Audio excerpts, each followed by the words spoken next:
আজকে রান্না করবো ফুলকপি দিয়ে মুসুর ডাল। কেটে নিয়ে এবার আমি দিয়ে দেবো। এর মধ্যে একটু শিমও দেবো। এই শিমগুলোকে ঠিক এরকম সাইজ করে কেটে এর মধ্যে দিয়ে দেবো সামান্য একটু হলুদটা দিয়ে নাড়াচাড়া করে ভেজে নেবো। এটা কিন্তু ভাজার পরে তারপরে যে ডালটা আমার ভিজানো আছে ওই ডালটা এর মধ্যে দিয়ে দেবো। আর এগুলো ভাজা হতে থাক, আমি তখন বাকি মশলাটা গুছিয়ে। এখানে আমি দিয়েছি এই যে মুগের ডাল আর মসুরির ডাল অনেকক্ষণ ধরে ভিজিয়ে রেখেছি, প্রায় 10-15 মিনিট মতো ভিজিয়ে রেখেছি। এইটাই আমি ফুলকপি সিমটা ভাজা হলে এটাই আমি সেদ্ধ করতে একসাথে দিয়ে দেবো। এইটা আমার ভাজা হয়ে গেছে, যেমন ভালোই অনেকটাই ভাজা হয়েছে। এবার ডালগুলো আমি দিয়ে দেবো। এইটা আমি এখন বেটে ওই ডালের মধ্যে দেবো। আদা এতটা দেবো না, এই যে এই আদাটা 4টে রসুন এখন আমি বাটবো, বেটে দেবো।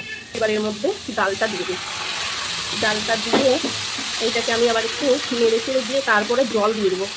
আর একটা কাঁচা লঙ্কা দিতে হবে ভিতরে। এর মধ্যে দিয়ে দিচ্ছি কাঁচা লঙ্কা। এবার দিয়ে দেবো জল, সেদ্ধ হতে থাক। কড়াইতে তেল দিয়ে দিলাম,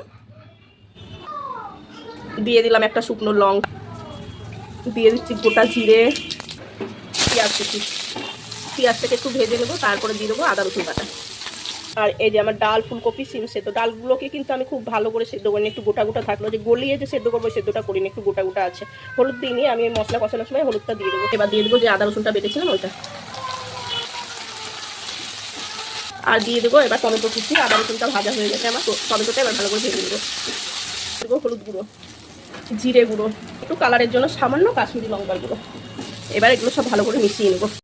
সব দেওয়া কমপ্লিট, পুরো ভাজা কমপ্লিট। এবার আমি ডালটা দিয়ে দেবো। যে ডালটা দিয়ে দিয়েছি, এবার এটা একটু ফুটে উঠলেই নামিয়ে নেব। পুরো কমপ্লিট। এবার কটা ধনেপাতা ছড়িয়ে দেবো, ছড়িয়ে নামিয়ে নেবো। এই যে এবার নামিয়ে নেবো। এইটা কিন্তু গরম গরম ভাতের সাথে খেতে হবে, খুব ভালো লাগবে খেতে। এই যে আমার বাঁধাকপি এই ফুলকপি সিম দিয়ে ডাল কমপ্লিট। তো দেখলেই হবে না, কিন্তু এটা বানাতে হবে অবশ্যই, তাড়াতাড়ি বানিয়ে খেতে হবে। গরম ভাতে জাস্ট জমে যাবে।